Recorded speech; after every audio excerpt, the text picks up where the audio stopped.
On a su stabiliser le réseau d'élevage pilote au sein duquel a été déployé le conseil à l'exploitation familiale qui a permis quand même à ce réseau d'avoir des outils qui leur permettent de suivre leur activité de production laitière, qui leur a permis également de mieux prendre des décisions concernant leur activité de production laitière.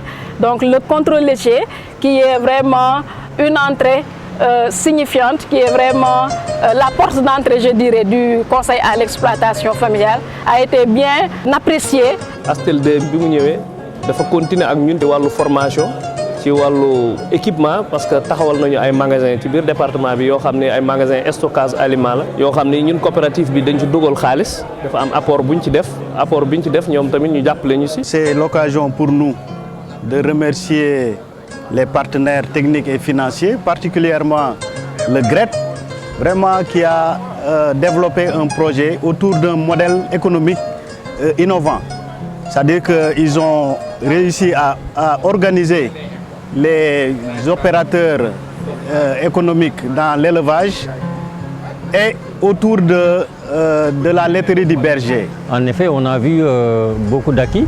Et puis bon, j'insisterai beaucoup plus sur la collaboration qu'il y a eu avec la plateforme, bon, que je maîtrise mieux d'ailleurs et qui de façon formelle a donc une convention avec le GRET qui accompagnait donc toutes les initiatives de la plateforme, notamment dans le développement des services, mais aussi le fonctionnement de l'espace projet qui a consisté pour cette année, pour cette phase plutôt, donc à financer 3 magasins d'aliments, 3 dépôts fourragers.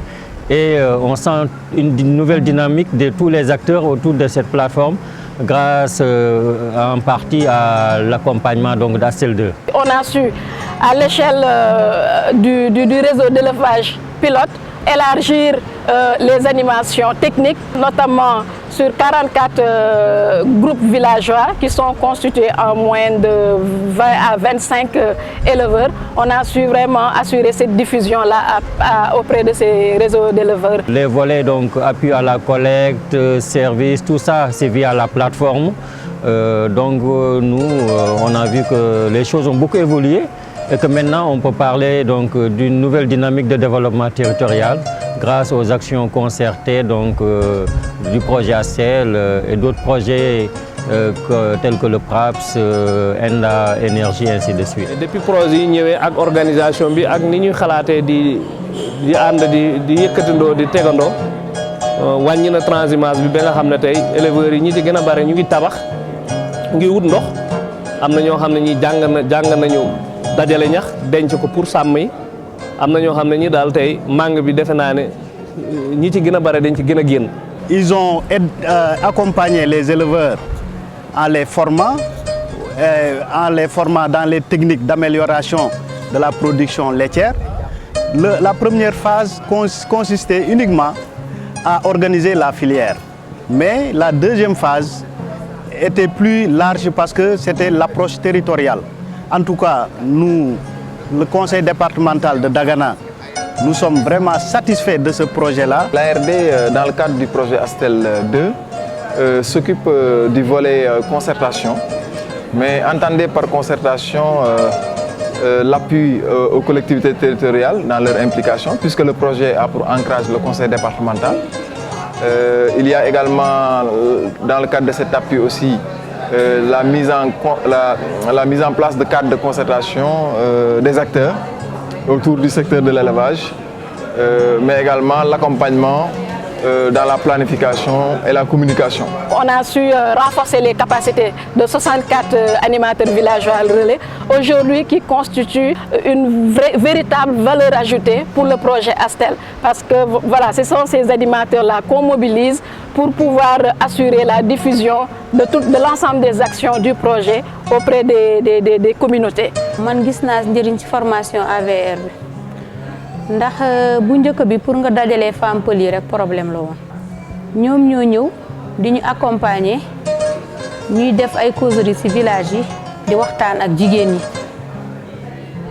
ñoom ñoo ñu accompagner ci naka la ñuy ci càmmum jur gi maanaam di ñu yóbbu visite d'échange ci biir Sénégal yóbbu nañu fii ba Kaolack ñu dem ba Kaffrine ñu dugg foofu ci ay ferma ñuy visiter ñu ñëwaat biir Kaolack ñu duggaat ci biir Kaffrine ñu duggaat foofu ci ay unité laitière waaw am na ñu yóbbu woon encore visite des champs ba Kaolack mooy mini ferme yi ñu fekk foofu ay nag yu ñu yee ñu won leen foofu loo xamante ni càmm dafa avancé.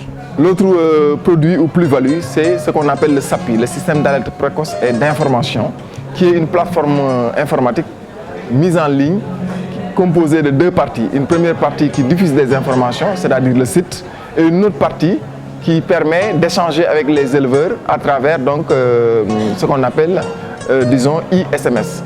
Donc s'il y a des informations à transmettre, à partir de la plateforme, nous pouvons atteindre tous les éleveurs qui sont inscrits. C'est un projet qui est venu à son heure. Actuellement, pratiquement tous les éleveurs du département, bon, ils ont amélioré leurs conditions de vie et ils sont vraiment en train de s'organiser pour que quand même le Sénégal ne soit plus un pays importateur de lait. Les éleveurs yi yaakaar naa ne am na ci ñoo xam ne ñu ngi fayeeku salaire yoo xam ni ci biir laiterie du berger yoo xam ne état sax da ko fay fonctionnaire. Parce que da ngay fournir meew ba fin du mois ngay am ay 1,5 million, ay 500 000, ay 800 000 loolu yaakaar naa ne nga nekkoon nit koo xam ne ki daawul mosul téye loolu yàlla bu ci jàppee état bi jàpp ci rek yaakaar naa ne dana gën a kii daal dana gën a nekk loo xam ne di njëriñu askan bi la yëpp. ñun dañu taxaw tem fu ñu nekk moom ñu ngi ci yoon bi te duñu dellu ginnaaw ci kanam rek la ñu jëm ñu ni dañu pare rek pour ànd ak ñoom di liggéey di jëmee kanam. fu ñu nekkoon 1 jóge nañ fa 2 gis nañ résultat bi 3e nag waxatuñ ka